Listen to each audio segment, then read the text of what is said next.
It was 3 in the morning when the phone rang. Not her phone. The blood-smeared burner phone she found clutching the hand of an unconscious girl behind a dumpster. Sarah thought she was just doing a good deed. She thought she was saving a junkie from an overdose. But when a voice on the other end answered cold, deep, and terrifyingly calm, she realized she hadn't just found a girl. She had found leverage. And the man coming to collect it wasn't calling the police. He was bringing a war. This is the true story of how a waitress at a roadside diner accidentally became the most important woman in the mob's underworld. Buckle up. The rain in Seattle didn't wash things clean. It just made the grime slicker. Sarah Miller wiped her hands on her stained apron, the smell of stale coffee and bacon grease clinging to her hair like a second skin. It was 3:17 a.m. The graveyard shift at Sal's 24-hour diner was usually quiet, populated only by long-haul truckers and insomniacs nursing cheap pie. But tonight, the air felt heavy.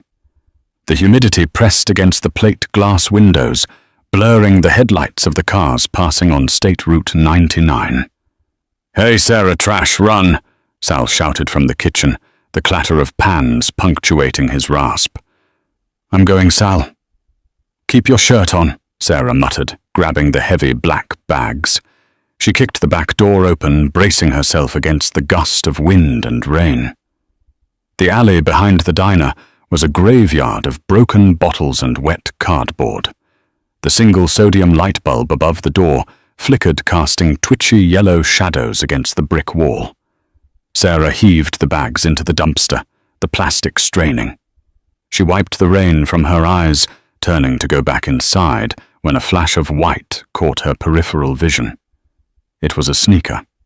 A pristine white designer sneaker. Balenciaga, maybe. Sarah knew brands only from magazines she couldn't afford.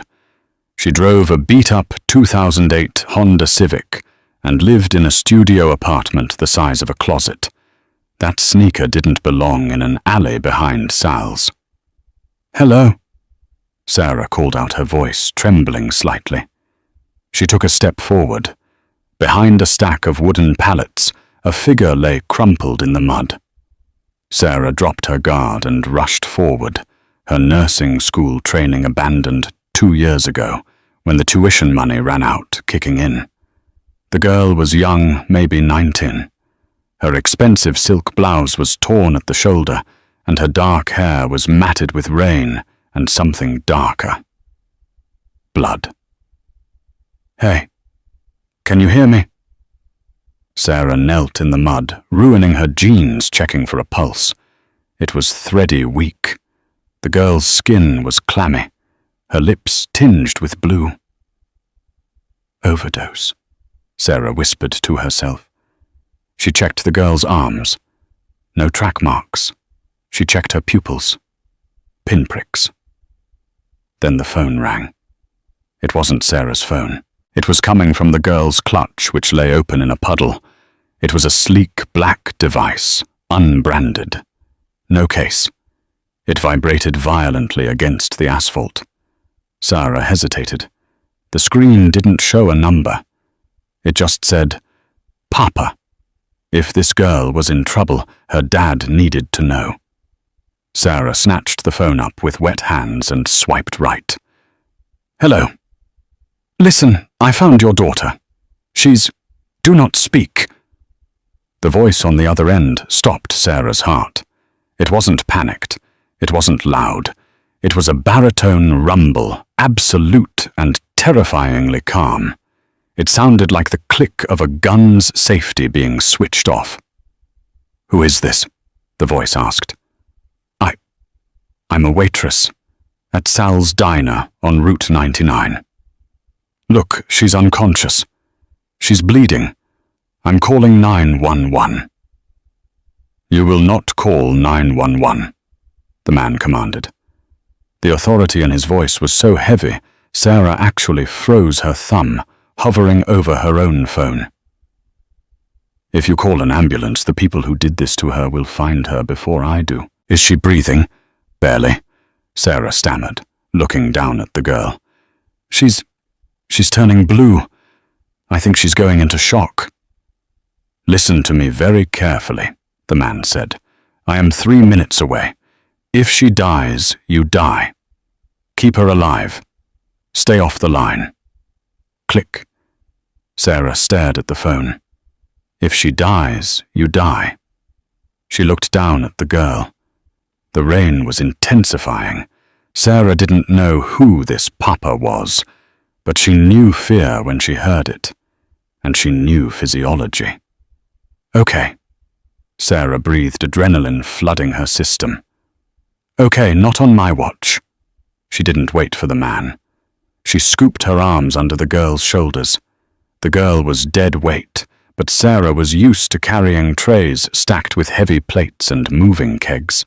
Grunting with effort, she dragged the girl out of the mud, kicking the back door open, and pulled her into the dry, dimly lit hallway near the kitchen storage. Sal! Sarah screamed. Get the first aid kit, the big one! She laid the girl on the concrete floor. She ripped the silk blouse open to find the wound. It wasn't a gunshot. It was a puncture wound, small and precise, right near the liver. A knife. Number. An injection. Sarah leaned down, smelling the girl's breath. It didn't smell like alcohol. It smelled like bitter almonds. Cyanide. Number too fast. Sarah's mind raced back to her toxicology textbooks. Synthetic opioids. Insulin. The back door slammed open. It wasn't Sal. 3 black SUVs screeched into the alleyway, blocking the exit. The headlights cut through the rain, blindingly bright. Car doors slammed in unison. Sarah stood up, placing herself between the unconscious girl and the door. She grabbed the nearest weapon she could find, a heavy cast-iron skillet from the drying rack. A shadow filled the doorway. The man who stepped into the fluorescent hum of the diner's back hallway was huge. He had to duck slightly to clear the frame. He wore a charcoal wool trench coat that looked like it cost more than the diner itself, tailored to fit broad, powerful shoulders. His hair was silver at the temples, swept back, and his face was a map of hard lines and cold calculation. But it was his eyes that terrified Sarah.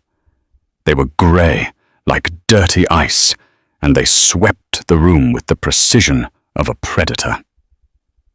Dominic the Dom Cavallo. Sarah didn't know the name. She didn't read the crime beat section of the newspaper, but she felt the gravity of his presence. Behind him, 2 other men squeezed in, holding suppressed assault rifles at the low ready. Back away from her, Dominic said. His voice was the same one from the phone.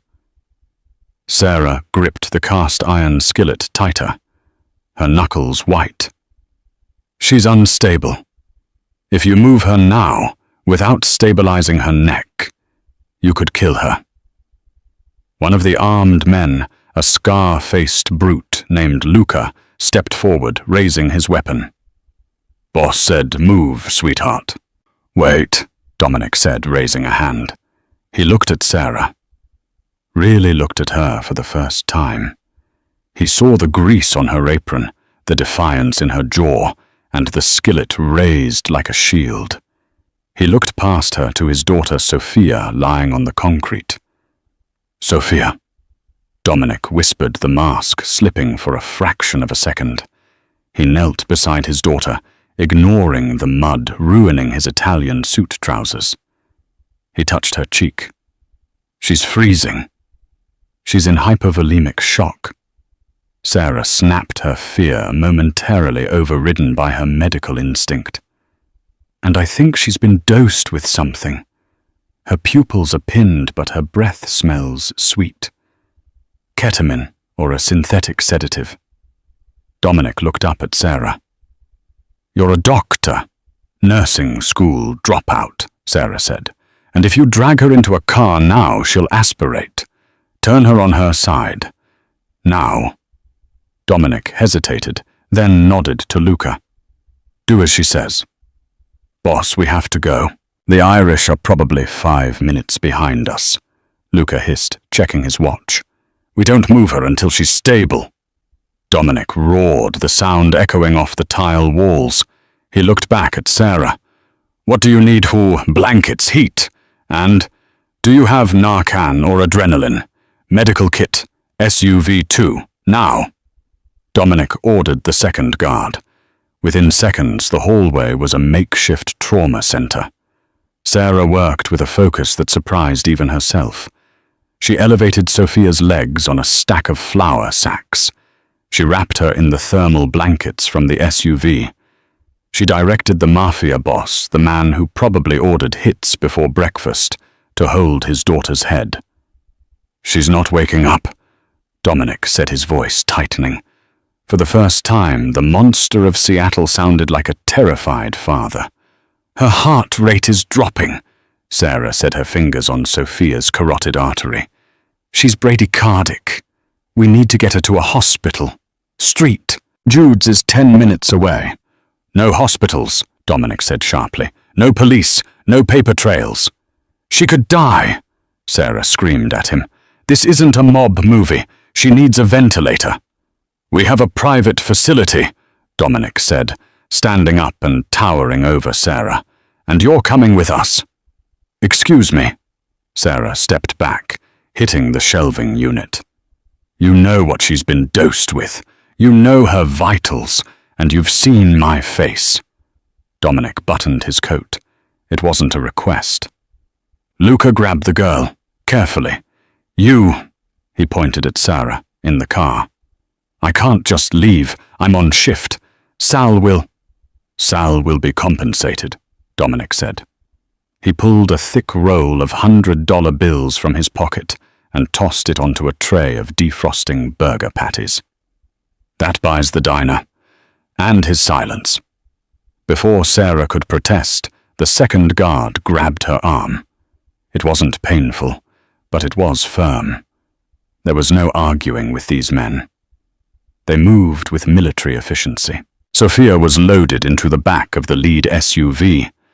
Sarah was shoved into the middle seat of the second vehicle, right next to Dominic. As the doors slammed shut and the locks engaged with a heavy thud, Sarah looked out the window. Sal was standing at the back door, holding the money, looking confused and terrified. "Where are you taking me?" Sarah asked, her voice small. Dominic didn't look at her. He was staring at the tablet mounted on the back of the driver's seat, watching the GPS tracker of the lead car. He pulled a silver pistol from his holster and placed it on his lap, checking the chamber. "Somewhere safe," Dominic said. "Or somewhere you'll be buried. That depends entirely on whether my daughter wakes up." The SUV surged forward, the engine roaring like a beast tearing out of the alley and onto the rain-slicked highway. Sarah watched her life, her crappy job, her beat-up car, her freedom disappear in the rearview mirror. "I didn't hurt her," Sarah whispered. "I found her." Dominic turned his head slowly. The passing streetlights strobed across his face. "In my world, Miss Miller, Sarah Miller. In my world, Ms. Miller, there are no coincidences. A waitress finding the daughter of the Capo dei Capi behind a dumpster at 3 a.m. He shook his head slowly. "You better pray you're just a good Samaritan, because if I find out you were planted there, I will peel your life apart, layer by layer." Sarah swallowed hard. She looked at his hands that were currently trembling just slightly. "She's allergic to penicillin," Sarah blurted out. Dominic frowned. "What? Your daughter, Sophia? She has a medical alert bracelet. I saw it when I checked her pulse." If your private doctor gives her a standard antibiotic cocktail to prevent infection from the cut, she'll go into anaphylactic shock. Dominic stared at her. The silence in the car was suffocating. He picked up his phone and dialed. "Tell the doc no penicillin. Sulfur drugs only. She's allergic." "Yes, I'm sure." He hung up. He looked at Sarah again, and the ice in his eyes thawed just a fraction of a degree. "You observe well," he muttered. "I observe everything," Sarah said, finding a backbone she didn't know she had. Like the fact that your daughter wasn't mugged. She still had her diamond earrings. Whoever did this wanted to send a message, not steal. Dominic's jaw clenched. A muscle feathered in his cheek. "You talk too much for a hostage." "I'm not a hostage," Sarah said, though she felt like one. "I'm the only one in this car who cares about her medical chart more than her last name." Dominic remained silent for the rest of the drive. The convoy sped toward the industrial district, weaving through the labyrinth of warehouses near the docks. They pulled up to a nondescript steel building with no signage. The garage door rolled up. The SUVs rolled in. As Sarah was hustled out of the car, she saw the environment change. This wasn't a warehouse. It was a fortress. Armed men patrolled the catwalks. A sterilized glass room stood in the center, a fully equipped operating theater. They rushed Sophia inside. "Stay here," Luca growled at Sarah, pushing her onto a leather sofa in the waiting area outside the glass. "Don't move." Sarah sat her hands shaking. Through the glass she watched the medical team swarm Sophia. Dominic stood right against the glass, his hand pressed flat against it, looking like a ghost haunting his own life.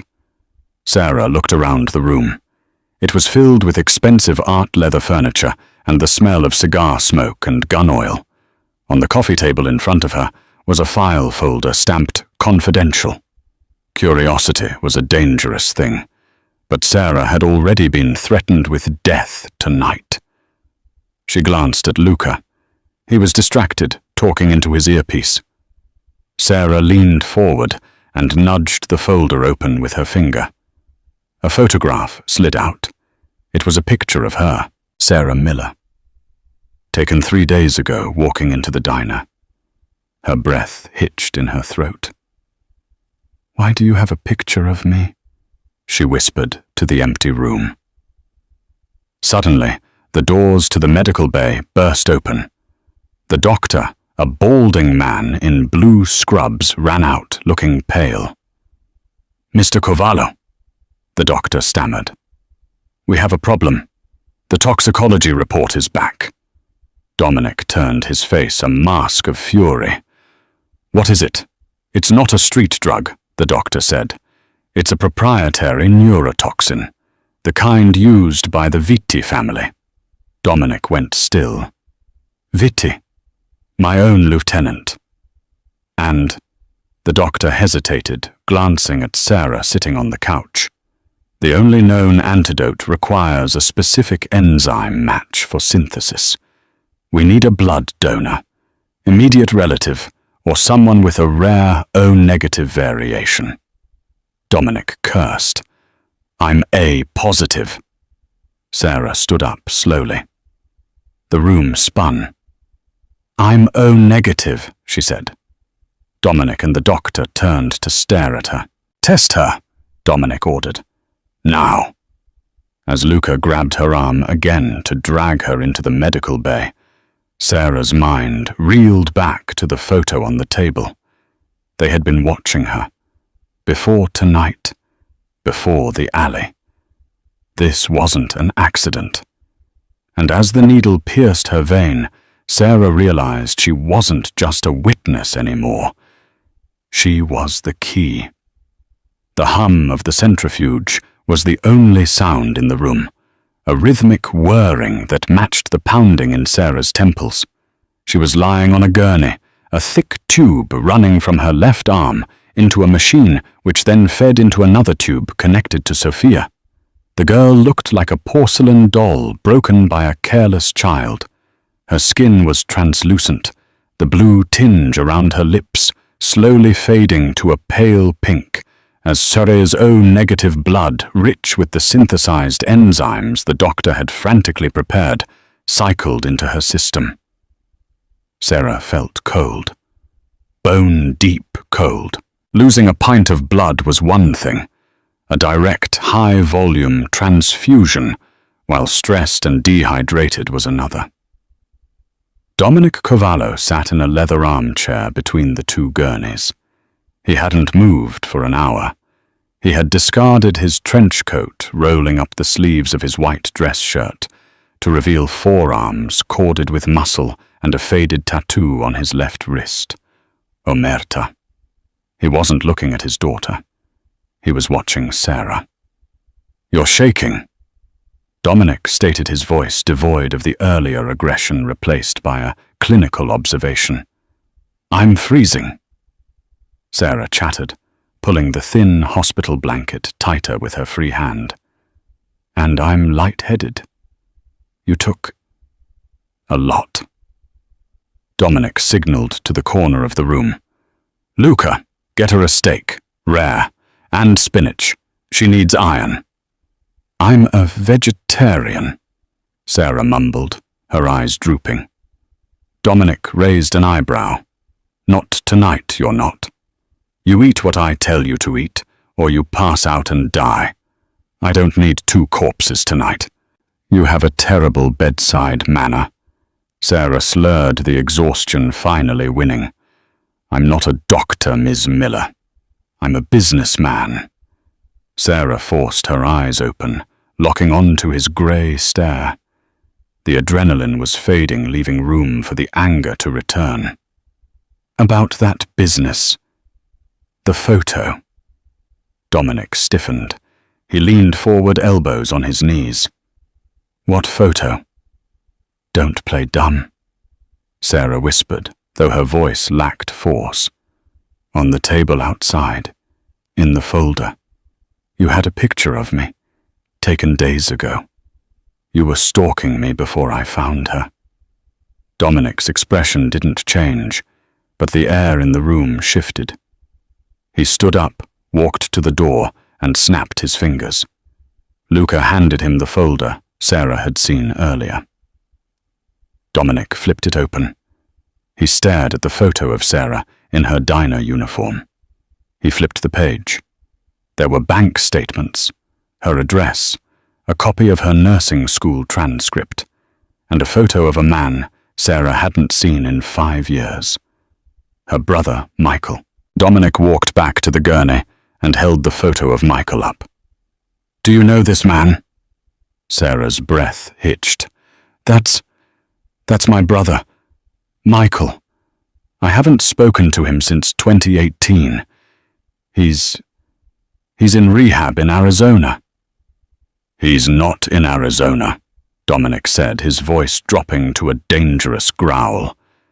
"He's in Seattle, and he works for the Vitti family." The room spun. "What? This folder," Dominic said, tossing it onto her legs, "wasn't in my archives. We took it off the body of the man who dumped Sophia in the alley. My men caught up to the 3rd car that fled the scene. They didn't survive the interrogation, but they had this." Sarah stared at the folder. "I don't understand." "It means," Dominic said, leaning over her, his face inches from hers, "that finding Sophia wasn't an accident. They dumped her at your diner, on your shift, because they knew you were there." "Why?" Tears pricked Sarah's eyes. "I'm nobody." "Because Michael stole something from Vitti," Dominic explained, his tone icy. "Something worth millions. Vitti couldn't find Michael, so he decided to send a message. He poisoned my daughter a declaration of war and left her with Michael's sister to frame your family.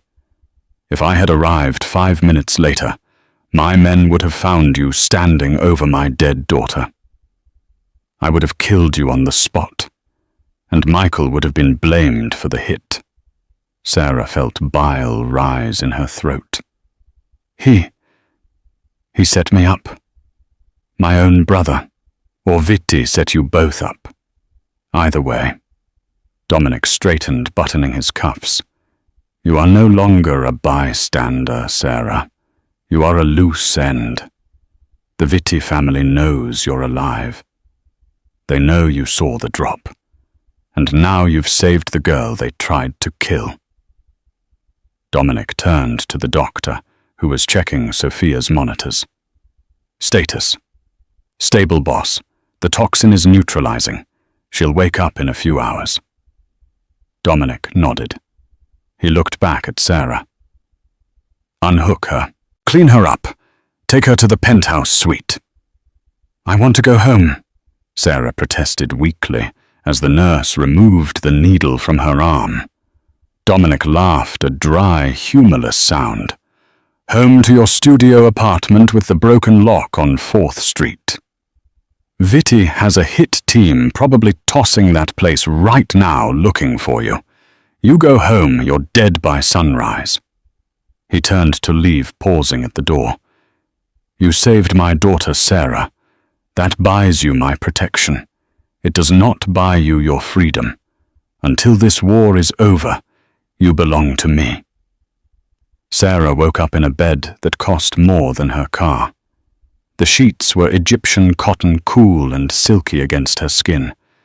The room was bathed in the soft grey light of a Seattle morning.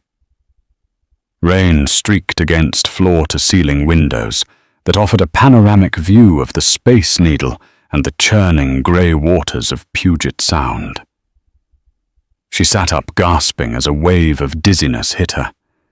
She was wearing a silk oversized t-shirt that wasn't hers. Her clothes, her greasy apron, her jeans were gone. Good morning. She jumped. Dominic was sitting on a velvet chaise lounge in the corner of the room, reading a physical newspaper. He was dressed immaculately in a navy suit, looking as if he hadn't spent the night watching a woman bleed into his daughter. Where am I? Sarah rasped. My penthouse. Downtown, Dominic said, not looking up from the paper. There's fresh clothes in the closet, your size. Or close enough. Bathroom is through the left door. Come out when you're decent. We have breakfast. I told you I'm not hungry. Dominic lowered the paper. The look he gave her was withering. And I told you I don't care. Eat. Sarah gritted her teeth. She climbed out of bed, her legs wobbly. She found the bathroom a marble sanctuary with a waterfall shower. She caught her reflection in the mirror. She looked pale, dark circles under her eyes, a small bruise forming in the crook of her arm where the needle had been. She washed her face, brushed her teeth with a spare toothbrush sitting on the counter, and found a pair of black yoga pants and a cashmere sweater in the closet. They fit perfectly. Too perfectly. When she emerged, a cart had been wheeled in. Silver platters covered in domes. The smell of coffee, good expensive espresso, filled the air. Dominic poured a cup and slid it across the glass table toward her. Drink. Sarah sat wrapping her hands around the warm ceramic. Is Sophia okay? Dominic's hard expression softened just for a moment. She's awake, weak but awake. She's asking for the woman who found her. Can I see her? Later, Dominic said. He cut a piece of sausage and pointed it at her with his fork. First we talk about Michael. Sarah sighed, putting the cup down. I told you. I haven't seen him. He got into drugs when our mum died. He ran with a bad crowd. I tried to help him. I paid for rehab twice. Eventually, I had to cut him off. He stole my rent money. He stole my nursing school tuition. He's a grandiose thief, Dominic murmured. The Vitti family claims he stole a ledger, a digital key to their offshore accounts. Michael can barely work a smartphone, Sarah scoffed. He's not a hacker. Desperation makes people innovative, Dominic said. Listen to me, Sarah. Vitti is old school. He's brutal. He thinks Michael gave the ledger to you for safekeeping. That's insane. It is. But in our world, perception is reality. As long as Vitti thinks you have it, you are a target. And as long as you are with me. He paused, taking a sip of his coffee. He will think we are working together. So I'm bait, Sarah concluded, her voice rising. You're keeping me here to draw Vitti out. Dominic stood up, walking over to the window. I'm keeping you here because you have O-negative blood, and my daughter might need another transfusion if she relapses. And because... He hesitated. Because what? Dominic turned. The morning light caught the sharp angles of his face. He looked dangerous, yes, but also burdened. Because I owe you a debt. The Cavallo family pays its debts. Suddenly the intercom on the wall buzzed. Boss, Luca's voice crackled through. We have a situation at the lobby. A package delivery. No return address. Dominic's eyes narrowed. Clear the lobby. Bomb squad. Already done. But boss, it's not a bomb. It's a phone. It's ringing. Dominic strode to the wall panel and pressed the button. Patch it through. A voice filled the penthouse living room. It was high-pitched, manic, and familiar. Sarah. Sarah, are you there? Oh, God. Sarah, pick up. Sarah dropped her coffee cup. It shattered on the marble floor. Michael. Sarah. Michael sounded like he was hyperventilating. Listen, I didn't mean for this to happen. They made me do it. They said they'd kill you if I didn't drop the girl there. Dominic motioned for Sarah to stay silent, but she scrambled toward the intercom. Michael, where are you? I don't know. A basement. It's dark. Sarah, Vitti wants the key. I told him I gave it to you. I told him it's in your locket. Sarah's hand flew to her neck. She wore a cheap silver locket, a gift from her grandmother. It was empty. You did what? Sarah screamed. Michael, you lied to them. You put a target on my back to save yourself. They were hurting me, Sarah. I had to give them something. Just give it to them, please. I don't have anything. The line crackled. A new voice came on. Smooth, oily, heavy, with a thick New York accent. This was Salvatore Vitti. Mr. Cavallo, Vitti purred. I believe you have something of mine. The girl, and the ledger. Dominic leaned into the intercom, his voice dropping to that terrifying baritone Sarah had heard in the alley. I have your death sentence, Sal. You touched my daughter. And you have my money, Vitti replied. Trade the waitress and the ledger for her brother. You have until midnight, or I send Michael back to you in pieces, starting with his fingers. The line went dead. Sarah stood frozen, the silence of the penthouse deafening. She looked at Dominic. He lied, she whispered. Michael lied to them. He told them I have this key. He bought himself time, Dominic said, his face unreadable. He traded your life for another day of his. I have to go, Sarah said, panic rising. I have to explain to them. You go out there, they grab you, they realize you don't have the key, and they kill you both, Dominic said brutally. Think, Sarah.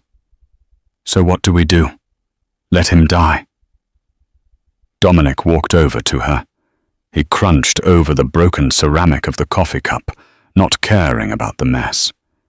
He stopped inches from her. He reached out and touched the locket at her throat. His fingers were warm, his touch surprisingly gentle. No, Dominic said. We don't let him die. And we don't give them you. He unclasped the locket from her neck. He opened it. Empty. We give them exactly what they want, Dominic said, his eyes gleaming with a dark plan. A ledger. A fake one.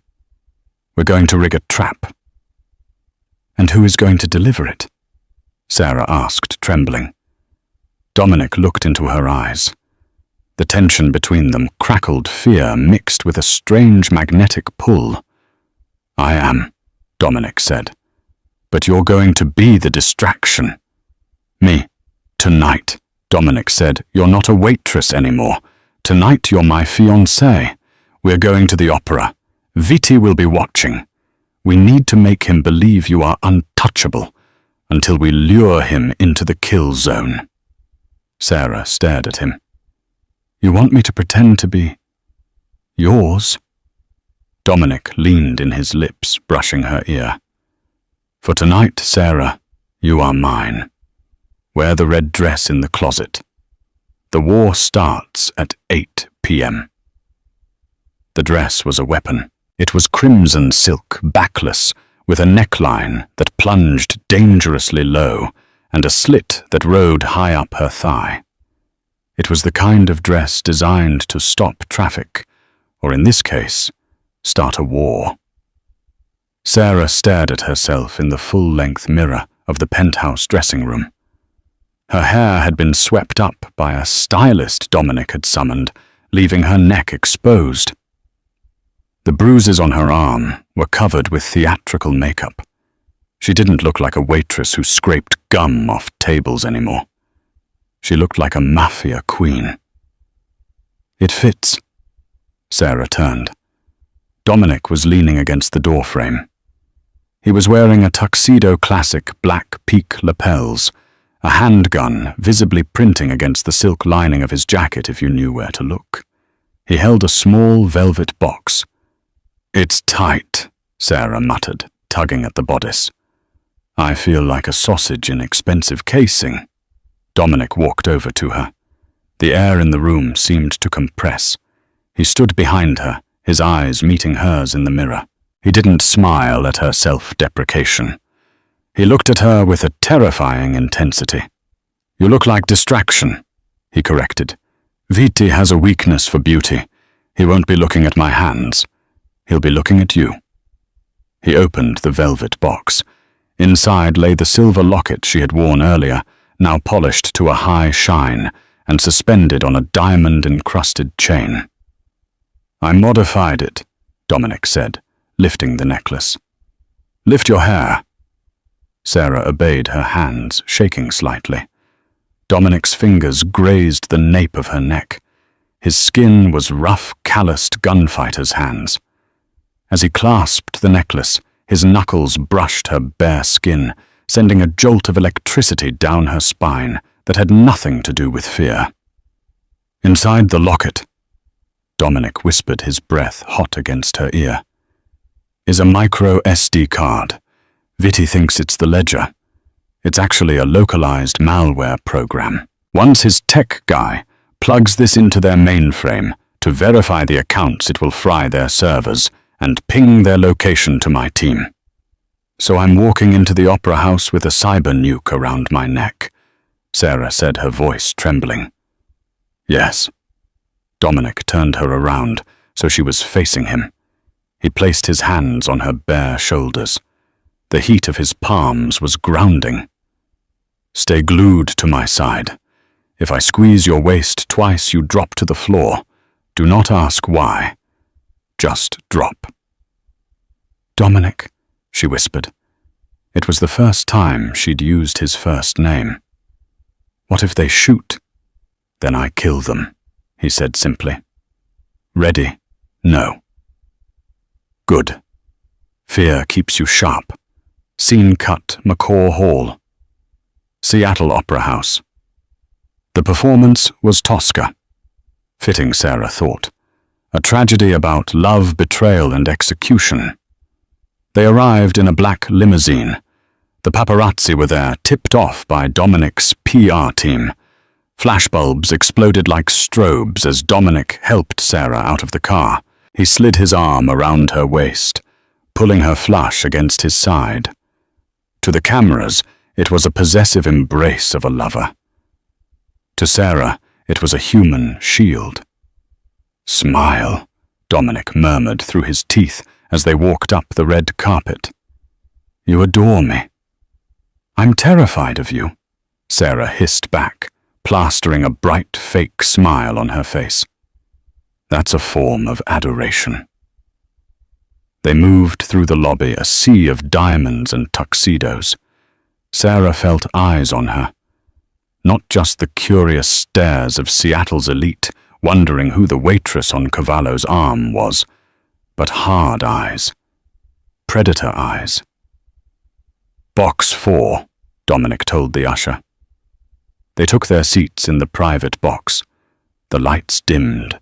The orchestra swelled. Sarah sat in the velvet chair, her heart hammering against her ribs.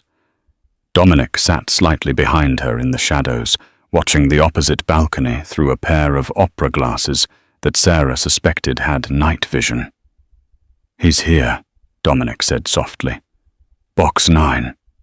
Directly across." Sarah started to look.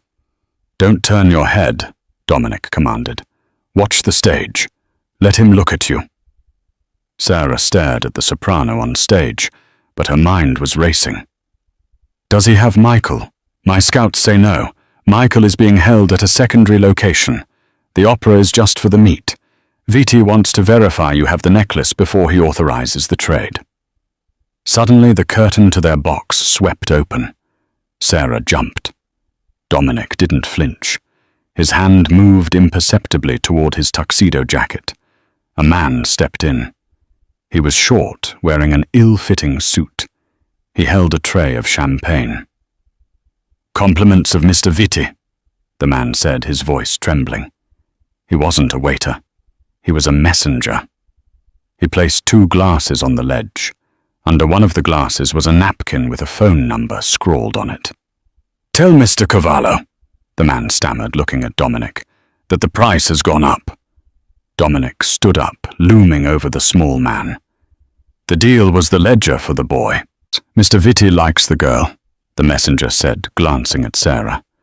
"He says, throw her in and he won't burn the boy's eyes out before he kills him." Sarah went cold. Dominic moved so fast, Sarah almost missed it. He grabbed the messenger by the throat and slammed him against the velvet-covered wall of the box. The sound was muffled by the crescendo of the orchestra. "You go back to Sal," Dominic growled, his face inches from the man's terrifyingly pale face. "You tell him to look at his phone." Dominic pulled his own phone out and pressed a button. Across the theater in Box 9, a small commotion occurred. Viti's phone had just received a live video feed. "Tell him," Dominic whispered, "that my team is currently sitting outside his mother's nursing home in Florida. If he touches the boy, Grandma Viti stops receiving her oxygen." It was a bluff. Sarah knew it had to be a bluff. Dominic had been with her all day. But the cold cruelty in his voice made her believe it. The messenger nodded frantically, gasping for air. Dominic released him. "Get out!" The man fled. Dominic sat back down, adjusting his cuffs. He picked up the champagne glass and sniffed it. "Arsenic. Amateur." "Did you mean it?" Sarah asked, her voice barely audible. "About his grandmother?" Dominic looked at her. The stage lights reflected in his grey eyes. "I don't kill innocents, Sarah. But Viti doesn't know that. In this world, the monster they imagine is always scarier than the monster that exists." His phone buzzed. A text message. "The docks. Pier 54, 1 hour. Bring the girl." "It's time," Dominic said, standing up. "Show's over." The rain had returned, turning the Seattle docks into a slick black oil painting. Dominic's convoy. 3 SUVs, armored and heavy, rolled silently onto Pier 54. It was a desolate stretch of concrete, surrounded by shipping containers, stacked like rusty monoliths. "Stay in the car," Dominic ordered Sarah. "No," Sarah said. She reached for the door handle. "He's my brother. I'm the one with the necklace. If Vitti doesn't see me, he shoots Michael." Dominic grabbed her wrist. His grip was iron. "This isn't a negotiation, Sarah. It's an ambush. I can feel it." "Then give me a gun," she said. Dominic stared at her. The waitress from the diner had vanished. In her place was a woman forged in the fire of the last 24 hours. He reached into his glove box and pulled out a small, snub-nosed revolver. "Safety is off. Double action. Point and squeeze. Do not hesitate." He handed it to her. It was heavy. Cold. "Let's go." They stepped out into the rain. The wind whipped Sarah's red dress around her legs, soaking the silk instantly. She didn't care. 50 yards away, under the harsh glare of a halogen floodlight, stood Salvatore Vitti. He was a bloated tick of a man in a cream-colored suit that was already ruined by the weather. Flanking him were 6 men with assault rifles, and in the middle, on his knees, was Michael. He looked terrible. His face was swollen, one eye shut. His hands were zip-tied behind his back. "Michael!" Sarah screamed, surging forward. Dominic put an arm out, stopping her. "Hold! Look at this!" Vitti shouted over the wind. "The Romeo and Juliet of the underworld. I'm touched, truly." He grabbed a handful of Michael's hair and yanked his head back. A knife glinted in Vitti's other hand, pressed against Michael's throat. "The necklace, Dom. Throw it." "Let the boy walk first," Dominic shouted back, his voice booming without effort. "Throw it." Vitti pressed the knife harder. A trickle of blood ran down Michael's neck. Dominic looked at Sarah. He nodded. Sarah unclasped the diamond locket. Her hands were slippery with rain. She looked at Vitti. "I'm throwing it. Don't hurt him." She tossed the necklace. It arced through the rain, landing on the wet concrete between the 2 groups. "Fetch," Vitti commanded one of his men. The goon ran forward, grabbed the locket, and ran back to Vitti. Vitti ripped it open, saw the chip inside, and grinned. He pocketed the necklace. "Kill them all," Vitti said casually. Sarah's blood froze. "Drop!" Dominic roared. He tackled Sarah to the ground just as the air erupted with automatic gunfire. Bullets sparked off the pavement where they had been standing a second ago. Dominic rolled, pulling his own weapon, a customized combat pistol, and returned fire with terrifying precision. Pop, pop, pop, pop. 2 of Vitti's men dropped. "Get to cover." Dominic shoved Sarah toward a stack of steel beams. Sarah scrambled behind the metal, clutching the revolver. The noise was deafening. Screams, gunshots, the ricochet of metal on metal. "Michael!" she screamed. She peeked around the beam. In the chaos, Michael had scrambled to his feet. His zip ties had been cut. Wait, cut! How Michael wasn't running toward Sarah. He was running toward Vitti's limousine. "Michael, not that way!" she yelled. Then the world stopped. Michael stopped at the door of Vitti's limo. He turned around. He looked at Sarah. He wasn't scared anymore. He was smiling. A crooked, bloody, apologetic smile. He reached into his pocket and pulled out a gun. He wasn't a hostage. "Sorry, Sarah," Michael shouted. "Sal made me a better offer, 50 grand and a ticket to Mexico." Sarah stared her brain, unable to process the image. "Michael." "The ledger." Michael yelled at Vitti. "I verified it. It's the real deal. Let's go." It hit Sarah like a physical blow. Michael hadn't just framed her. He was working with them. He had lured her here not to be saved, but to be the sacrifice so he could get paid. "He's lying," Dominic shouted from behind a concrete barrier. "Vitti, the chip is a tracker." Vitti paused, looking from Dominic to Michael. "He's bluffing," Michael shrieked, aiming his gun, not at Dominic, but at Sarah. "Get in the car, Sal. We gotta go." Michael fired. The bullet struck the steel beam inches from Sarah's face, sending metal shards into her cheek. Her own brother had just tried to kill her. A roar of pure animalistic rage tore from Dominic's throat. He broke cover. He didn't care about the incoming fire. He sprinted across the open ground, moving like a demon. "No!" Sarah screamed, raising her revolver. She didn't aim at Vitti. She aimed at the tire of the limousine. Bang! The shot went wide. Bang! The limo's front tire exploded. The car swerved as the driver tried to gun it. Michael caught off balance, stumbled. Dominic was on him. It wasn't a fight. It was an execution. Dominic slammed into Michael, knocking the gun away. He grabbed Michael by the lapels of his jacket and head-butted him, a sickening crunch echoing through the pier. Vitti, seeing the tide turn and his car disabled, made a choice. He pushed his driver out of the way and scrambled out of the other side of the limo, running into the maze of shipping containers, abandoning his men. Dominic stood over Michael. He had his gun pressed to Michael's forehead. "Dominic, don't!" Sarah screamed, running out from cover. The gunfire had stopped. Dominic's men, led by Luca, had neutralized Vitti's remaining guards. Dominic was breathing hard, his chest heaving. Rain dripped from his nose, mixing with the blood on his face. He looked down at Michael, who was sobbing in the mud. "He shot at you." Dominic snarled, his finger whitening on the trigger.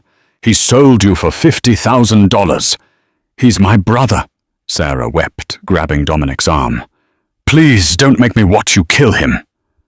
Dominic looked at Sarah. He saw the anguish in her eyes, the betrayal that was hurting her more than any bullet could.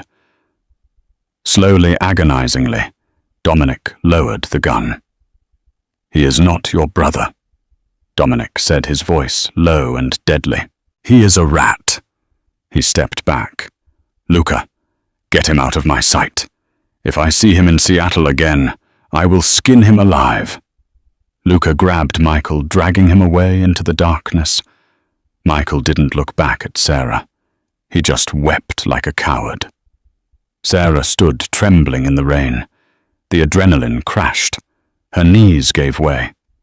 Dominic caught her before she hit the ground.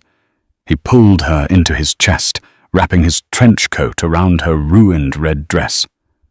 "I've got you," he whispered into her wet hair. "I've got you." "He tried to kill me," Sarah sobbed into his shirt. "He knew." "I know," Dominic said, holding her tighter. "I know." Suddenly, Dominic stiffened. He groaned a low, guttural sound. Sarah pulled back. "Dominic." She looked at her hands. They were covered in warm, dark blood. But she wasn't bleeding. She looked at Dominic's side. The white tuxedo shirt was soaked red. "You're shot," she whispered, horror dawning on her. "Just a scratch," Dominic grunted, swaying on his feet. His face went grey. "Ricochet, I think." "Dominic!" He collapsed his heavy frame, dragging her down with him into the puddles. "Medic!" Sarah screamed, her voice tearing through the night. "Medic!"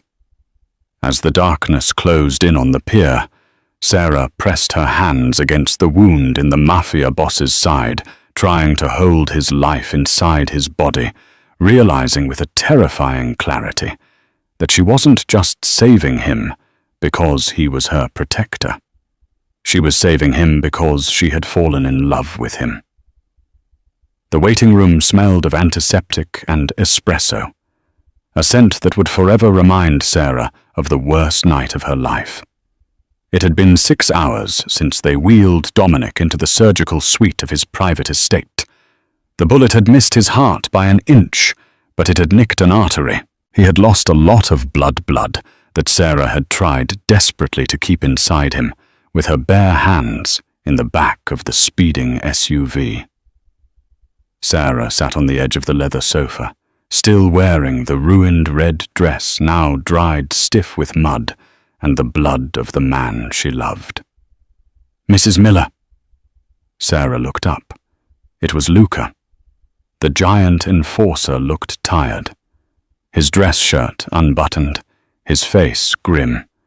He held out a Starbucks cup. "Drink. Boss kills me if you dehydrate."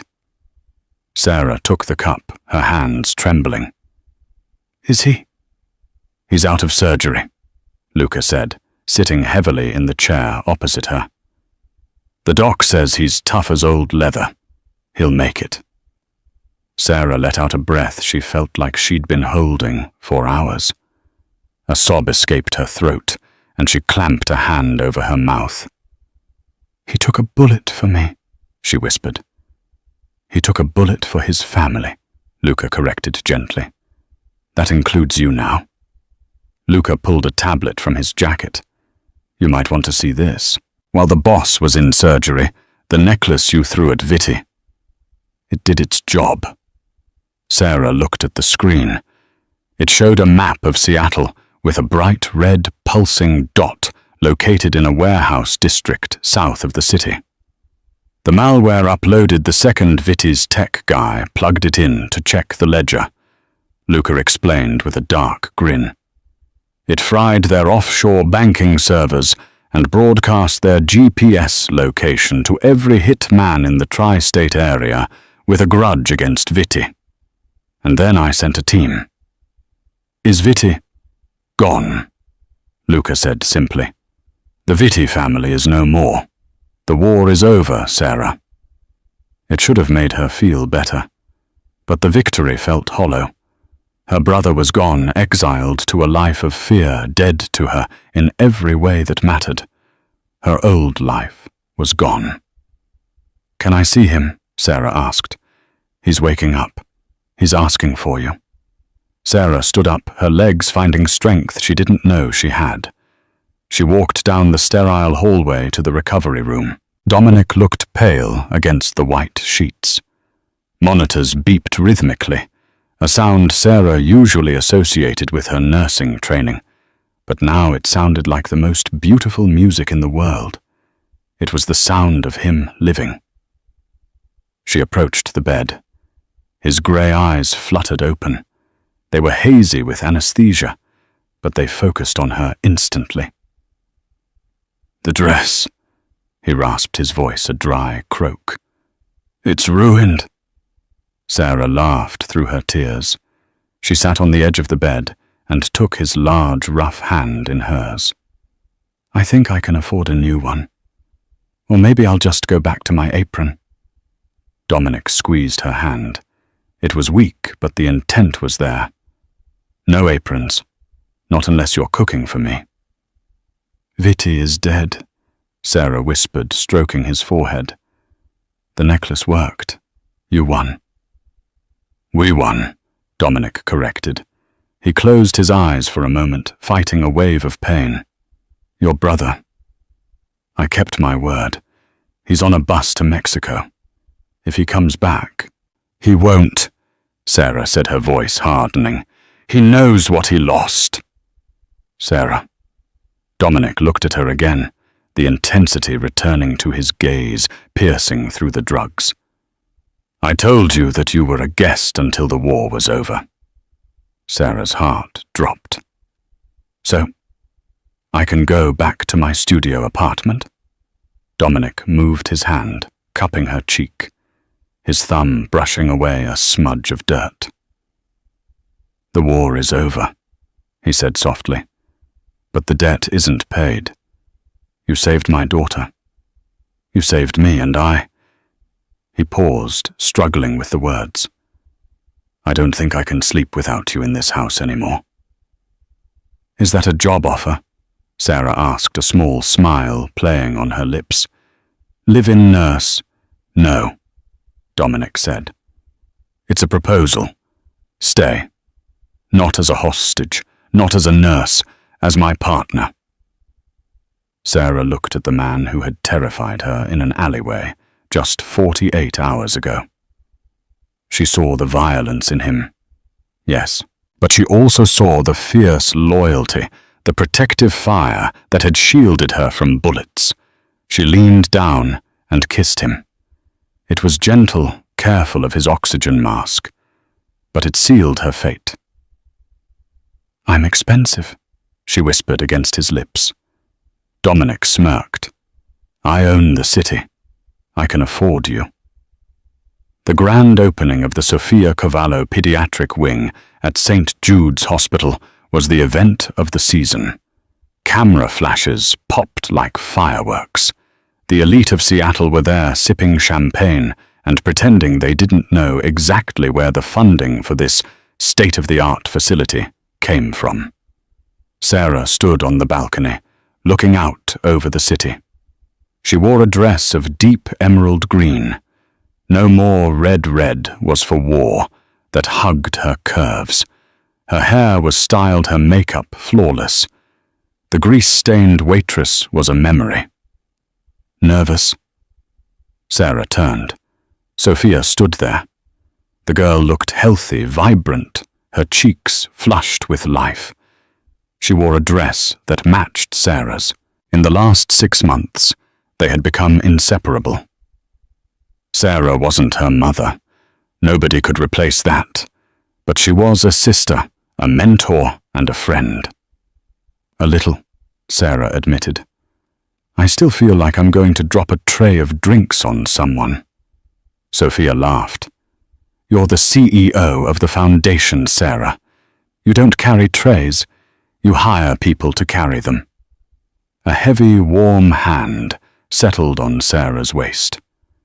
Dominic appeared from the shadows of the ballroom. He looked fully recovered, the power radiating off him, stronger than ever. "They are waiting for your speech," Dominic said, kissing Sarah's temple. "I can't believe we did this," Sarah said, looking at the sign above the door. "A hospital wing. It's good. We do bad things, so we can do good things." Dominic said, his philosophy unchanged. "Balance." He turned her to face him. He reached into his pocket. "Speaking of balance," he said, "I have something for you. A trade." "I thought we were done with trades," Sarah teased. "One last transaction." Dominic pulled out a ring. It wasn't a diamond the size of a skating rink. It was a vintage ruby, dark and blood red, set in black gold. It was unique, dangerous, beautiful. "You give me your last name," Dominic said, his voice dropping to that baritone rumble that still made her shiver. "And I give you the world, and my heart, which frankly is already yours." Sarah looked at the ring, then at Sophia, who was beaming, and finally at Dominic. The monster, the father, the love of her life. "Deal," Sarah whispered. Dominic slid the ring onto her finger. It fit perfectly. "Now," he said, offering her his arm. "Let's go tell the world that the king has found his queen." As they walked back into the light of the ballroom, Sarah didn't look back at the dark, rainy streets of Seattle. She had found her place in the chaos. She had answered the late-night call, and it had led her home. And that is the story of Sarah and Dominic, from a rain-soaked alleyway to the top of the criminal underworld. Sarah started as a waitress, trying to save a life, and ended up ruling the city. It turns out sometimes the scariest wrong number is the right call after all.